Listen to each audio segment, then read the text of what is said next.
Diana Taurasi short response on expectations for first matchup versus Caitlin Clark. Caitlin Clark and the Indiana Fever will get to square off against one of the WNBA greats come Sunday afternoon. Like many things with Clark and the WNBA during her rookie season, it'll be dripping with drama too. The Fever's 5-game road trip continues on Friday, with a date at the Seattle Storm at 9 p.m. CT.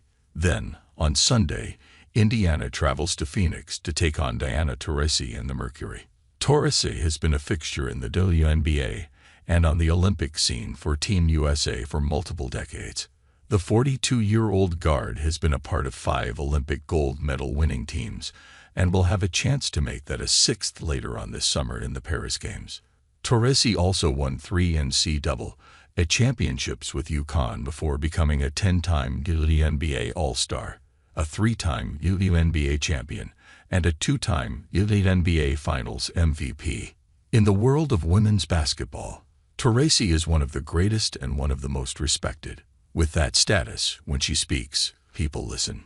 People listen. Such was the case during the 2024 NCAA tournament as Clark and Iowa were marching to the national championship game against South Carolina. Taurasi drew national attention and headlines with her remarks to Scott Van Pelt on ESPN's SportsCenter after the Hawkeyes knocked off UConn in the Final Four to advance to a 2nd straight national championship game. Skid by Van Pelt what the league would have in store for Clark and her fellow rookie class when they got there. Taurasi shared her honest assessment. "Look, SVP, reality is coming. There's levels to this thing, and that's just life. We all went through it. You see it on the NBA side, and you're going to see it on this side where you look superhuman playing against 18-year-olds, but you're going to come with some grown women that have been playing professional basketball for a long time.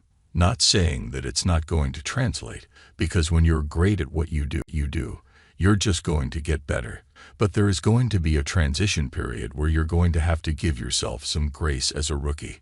It might take a little bit longer for some people," Taurasi said. That response generated quite the reaction. Some viewed it as Taurasi throwing shade or wondered if it was a controversial response. In the months since, others feel Taurasi has been vindicated in her stance. On Wednesday, Taurasi was asked what her thoughts were on facing Clark for the first time on Sunday.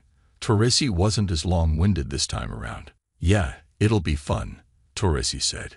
It seems pretty clear that Taurasi isn't trying to get back into the weeds of this whole discussion, at least not right with the game on the horizon. After her initial comments to Van Pelt before the national championship game, Taurasi did double down on her remarks. "The new fans are really sensitive these days, and you can't say anything," Taurasi said in late April. "It's kind of like when you go from kindergarten to 1st grade, there's a learning adjustment. When you go from high school to college, there's a learning adjustment. I don't think I said anything that wasn't factually correct. Like anything, greatness is going to translate, and she's proven that in every level, and I don't see that being any different in the WNBA. While there's certainly been growing pains, Clark has had a solid rookie season that has included some record-breaking performances. Clark is averaging 16.3 points, 6.6 assists, 5.4 rebounds, and 1.5 steals per game. The 6-foot guard is shooting 39.9% from the field, 35.2% from three-point range, and 88.9% from the free throw line. Clark just became the first rookie in league history to score 15 or more points, dish out 10 or more assists, and connect on 5 or more three-pointers in a WNBA game during the Fever's 88-87 loss at the Chicago Sky. Clark also set the Indiana Fever single-game franchise record for assists with 13 helpers against the